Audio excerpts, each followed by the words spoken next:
This week I had a question on one of my videos about how I figured out the stock size or the size of the head on these lathes. And I thought it was worth making a small video about and how I did it. Basically, when you're hunting for a aftermarket chuck, you have to know what size it is and how many threads per inch. Now, I have this old Craftsman lathe, but I also have a Harbor Freight lathe over here that I turn my pens on. And the question came about how I figured out what the threads were on that.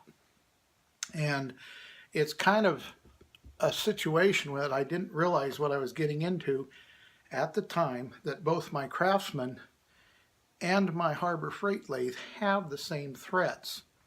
But how I figured that out is kind of a little story in itself. And I took my Harbor Freight calipers and measured the shaft size, and it's 3/4. And then I took my Craftsman gauge that has the threads per inch. Now this came with my tap and die set that I bought a very long time ago. So these are available in like plastic gauges and bolt sizes and everything. And this is SAE American. It has the fine threads on the other end, but I happened to notice that the threads were somewhat coarse on my lathe. So it happens to be a 16, and you just put it down there and it matches up to the threads. And this is all information you need to know when you're shopping for either face plates or chucks. I happen to be in the market for a chuck for my lathe because my parents gave me this lathe when I was 17. And there's too much sentimental value to get rid of it. And it's large enough to use for myself and what I do because it's a 12-inch between the bed and the center, and it's got 37 between the heads, or the tailstock and the head. So it's a large enough lathe for me. The smaller lathe that I have, I use primarily to turn my pens. I like its variable speed. It's a small enough lathe that I can do smaller turnings on, Christmas angels and things of that. But what's nice is I can interchange my chuck on that lathe if I want to.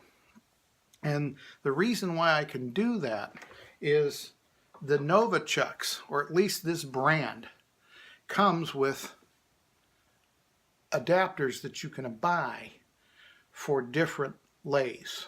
And that's its secret right there. The Nova chuck will fit one particular kind of lathe or what particular kind of headstock, but they make it so that you can buy these adapters with their chucks to mount up on every other type of lathe. I think I've counted as high as 7 different adapters already, and I haven't researched it any more than that. And the funny thing about it is, or the best thing about it is, you can buy these right off of Amazon or Woodcraft or Rockler. They all handle the Nova chuck and or other brands like them. There's just more brands out there. Now, the reason why I settled on this Nova G3 is this was about $100. And I just wanted to get into a little bit of turning. And I wanted to modernize, I mean, all the videos that I see, everybody's using these new style chucks. So I wanted to see if I could adapt my good old Craftsman, which still serves me well, but it was able to bring my old lathe right up into the modern day situations. Now I realize mine's belt driven and I have to stop and change the belts. But when you don't do as much turning as I do, or as much as I do, it allows me to experiment with bowls and different ways of holding things. It just gives me another opportunity to use more of my lathe for more things.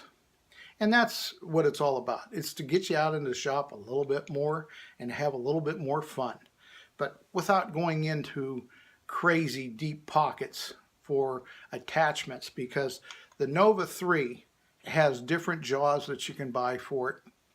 And I just only have a set of 2-inch on it right now. And so far that I've only used it a couple of times, but it has done me well. And I plan on buying more jaws for it. But it was a good starting point, and they have a lot more of expensive jaws and chucks and everything else. But you can spend as much money on one of these as you like. But if you're just getting into woodworking and you're just getting started, but you want to play with one of these, this is very affordable. So, and I know a lot of people finding these older lathes on the internet and on Craigslist and just off of hobbyists that are getting out of the thing, and maybe they're upgrading. So don't throw the old Craftsmans away. They're still very usable.